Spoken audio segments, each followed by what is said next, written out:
Russia threatens NATO for World War III.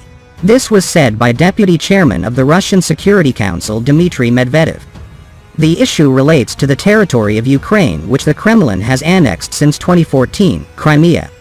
Any violations committed by the alliance on the Crimean Peninsula will be considered a declaration of World War III. For us, Crimea is a part of Russia, and that means forever. Any attempt to encroach on Crimea is a declaration of war against our country, Medvedev told Argumenti I Fakati on Monday, quoted by Reuters on Tuesday.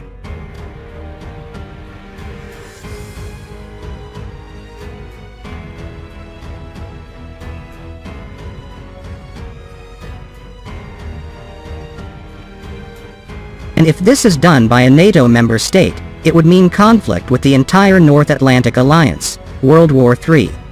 A total disaster, he added. On the same occasion, Medvedev also threatened Sweden and Finland, which were one step away from joining NATO. Russia, he said, would strengthen its borders and would be ready for retaliatory measures. This could include the prospect of installing Iskander hypersonic missiles on their doorstep, the news outlet quoted Medvedev as saying.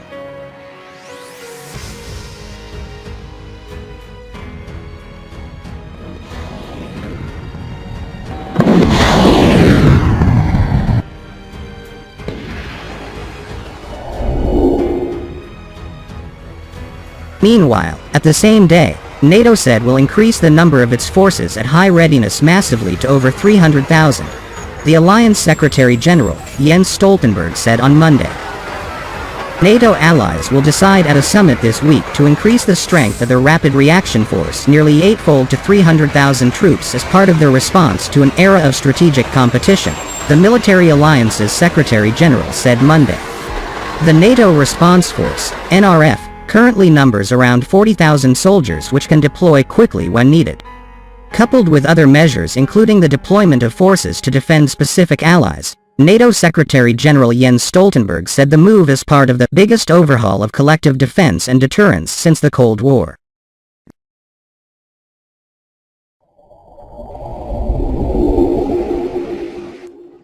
These troops will exercise together with home defense forces, Stoltenberg said.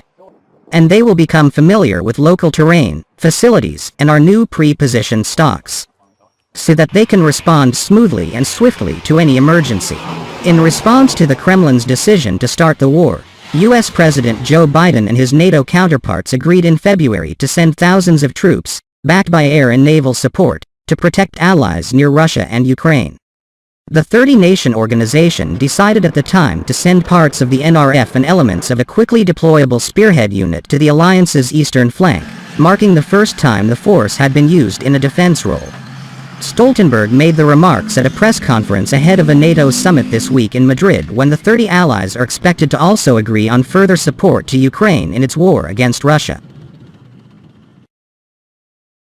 Stoltenberg said he expects allies to make clear they consider Russia as the most significant and direct threat to our security. At the summit, allies will also decide to strengthen their battle groups on NATO's eastern flanks, he said. In NATO's new strategic concept, the alliance is also set to address for the first time the security challenges posed by China, Stoltenberg said. In Madrid, allies will discuss how to respond to the growing influence of Russia and China in their southern neighborhood, he added. Stoltenberg said allies will agree to deliver further military support to Ukraine when they convene in Spain, with NATO members set to adopt a strengthened comprehensive assistance package, including deliveries of secure communication and anti-drone systems. Over the long term, Stoltenberg said allies aim to help Ukraine transition from Soviet-era armaments to modern NATO equipment. The world's 7 leading economic powers underscored Monday their commitment to Ukraine for as long as it takes.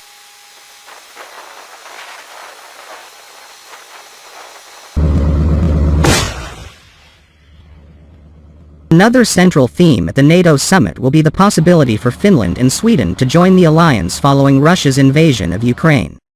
NATO member Turkey has so far blocked the applications, citing what it considers to be the two countries' soft approach to organizations Turkey considers to be terrorist, such as the Kurdistan Workers' Party, or PKK.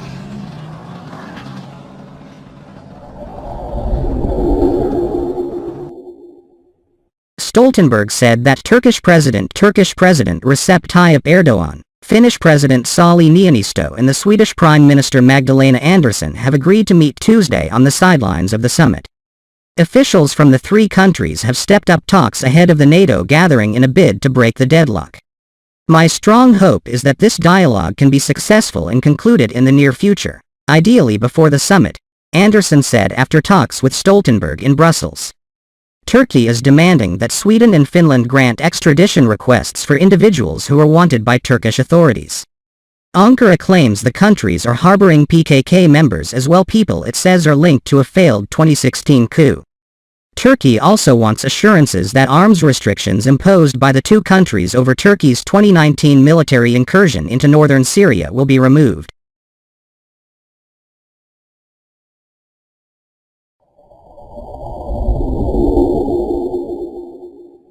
I will not make any promises, but I can assure you that we are working actively to ensure progress because the application of Finland and Sweden to join NATO, they are historic, Stoltenberg said.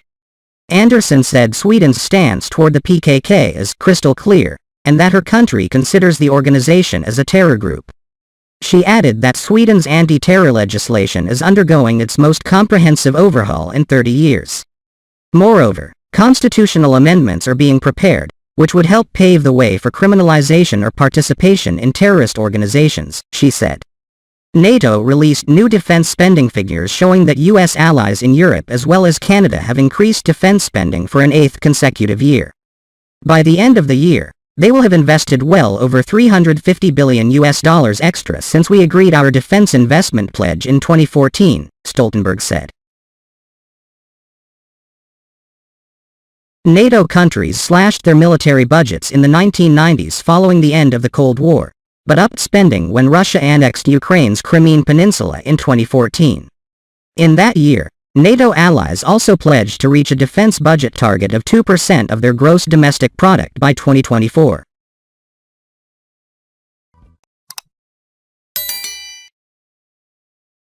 Nine allies now reach, or exceed, the 2% target.